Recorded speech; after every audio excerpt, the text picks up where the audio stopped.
Hello friends, welcome to the new episode of my channel. আমি Prince এবং এই ভিডিওতে কথা হবে হাউসফুল 5-এর থার্ড সংকে নিয়ে, যেটার নাম হচ্ছে মূলত কায়ামাত। এবার এই গানটা কিন্তু আমার ব্যক্তিগতভাবে খুব ভালো লেগেছে এবং ভালো লাগার অন্যতম একটা কারণ হচ্ছে আমাদের খুবই পছন্দের, মানে আমাদের ছোটোবেলায় যাদের গান শুনে কেটেছে তার মধ্যে অনেকেই এখন বলিউড ভুলে যেতে গেছে বা তাদেরকে দিয়ে কাজ করায় না, যেমন কুনাল গাঞ্জওয়ালা, মোহিত চৌহান, এরকম অনেকেই রয়েছে। এই লিস্টে আর একটা নাম হচ্ছে নীরজ শ্রীধর, আমাদের প্রচণ্ড পছন্দের একজন সিঙ্গার, যার গান পার্টিতে একটা সময় বাজতো না এমন হতো না, তার গান একটা আলাদা ব্যাপার ছিল। আমার প্রচণ্ড পছন্দের একজন সিঙ্গার। এখন তাকে দিয়ে পুরোনো গানগুলোর রিমেকগুলো তাকে পাওয়া যায়, অরিজিনাল সং তাকে দিয়ে খুব একটা গানও হয় না। তো ঠিক এইখানে দাঁড়িয়েই আরও একবার যার গলাতে আমার নীরজ শ্রীধরের গান সব থেকে ভালো লাগে, অক্ষয় কুমার, তো তার সিনেমা হাউসফুল 5-এ তার গানকে ইউজ করা হয়েছে, যেটা আমাকে প্রচণ্ড আনন্দ দিয়েছে। অনেক দিন পর তার একটা অফিসিয়াল গান শুনলাম, যেটা প্রবাবলি ভালো লাগলো। এবং এই গানটার পজিটিভ দিক কি, পুরোনো ভাইবসটা দিচ্ছে। পুরোনো আমরা যে ধরনের গান শুনতাম মূলত আমাদের স্কুল লাইফে বা ওই সময় টিভিতে, ঠিক সেরকম ধরনের একটা গান হয়েছে। এবং এই ধরনের গান কিন্তু আস্তে আস্তে ফিরছে। তোমরা দেখে নাও স্ত্রী 2-তে যে গানটা এলো আজ কি রাত, পুরোনো ভাইবস ছিল। তো এই পুরোনো ভাইবসের গান কিন্তু আবার নতুন করে হিট হচ্ছে, যে কারণে এখন মিউজিক এই পুরোনো স্টাইলটা কিন্তু ফিরছে।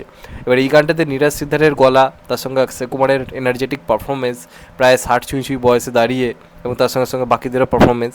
এবং এই গান জুড়ে একটা জিনিস খুব ভালো লেগেছে, তোমরা যদি হাউসফুল 4 দেখো, সেখানে চাঙ্কি পান্ডের সঙ্গে জয় লিভারের, আগড়ি পাস্তার সঙ্গে জয় লিভারের যে ক্যারেক্টারটা ছিল, ভালো একটা ইকুয়েশন ছিল, এদের মধ্যে মজা দেখতে বেশ ভালো লেগেছিলো। এবার এই গানেও কিন্তু দুজনের মধ্যে নানা রকম মজা খুনসুটি চলছে চাঙ্কি পান্ডে এবং জয় লিভারের মধ্যে, সেটা কিন্তু দেখতে ভালো লাগছে। তার এদের দুজনের ওপর কিন্তু প্রচুর মজার সিন থাকতে চলেছে, এবং আশা করবো আগড়ি পাস্তাকে ঠিকঠাকভাবে ইউজ করবে। কারণ হাউসফুল 5-এর অন্যতম একটা হাউসফুল সিরিজের একটা অন্যতম আকর্ষণ হচ্ছে আগড়ি পাস্তা। তাকে প্রথম দুটো পার্টে যতটা ভালো লেগেছিলো, পরের পার্টগুলোতে তার আকর্ষণটা ক্রমশ কমতে থেকেছে বলে আমার মনে হয়েছে।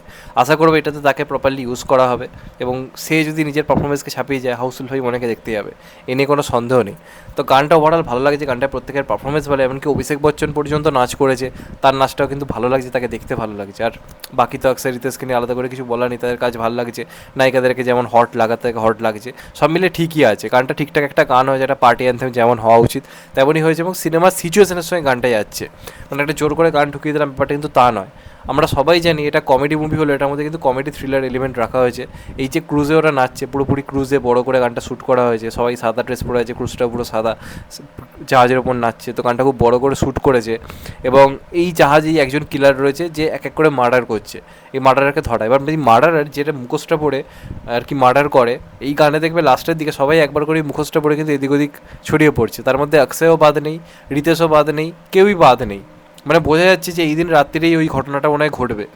আমার যেটুকু দেখে মনে হলো যে এই দিন রাত্রিরে কেউ প্ল্যান করেছে কিছু একটা করার। বাকিদের মুখোশ পড়ার অন্য কারণ থাকতে পারে, কিন্তু এরই মধ্যে একটা কিলার রয়েছে যে মুখোশ পড়েছে নিজেকে লুকিয়ে রাখতে, বা সেটা দেখতে হবে। তো প্রচণ্ড সাসপিসিয়াস লাগছে সিনেমাটা যে আলটিমেটলি কিলার কে হতে পারে। কারণ এখানে তো এই গানের মধ্যে কিন্তু সিনেমাটা নিয়ে এক্সাইটমেন্ট বাড়িয়ে দিল, কারণ মুখোশ পরে আমরা প্রত্যেককে দেখতে পাচ্ছি, অক্ষয় পর্যন্ত রয়েছে মুখোশের মধ্যে। তাহলে এদের মধ্যে কে মার্ডার করতে পারে, এই প্রশ্নটা কিন্তু বড় রকম ছড়িয়ে দিচ্ছে, যে কারণে এই সিনেমাটা দেখার জন্য এক্সাইটমেন্ট বাড়ছে।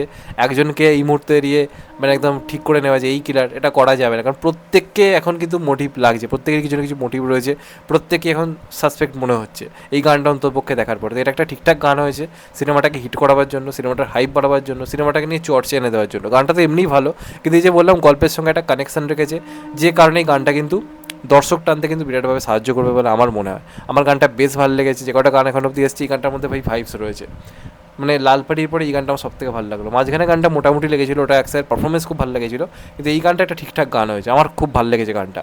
তোমরা যারা সোনি টি সিরিজ চ্যানেলে গিয়ে শুনতে পারো, আশা করি তোমাদেরও ভালো লাগবে।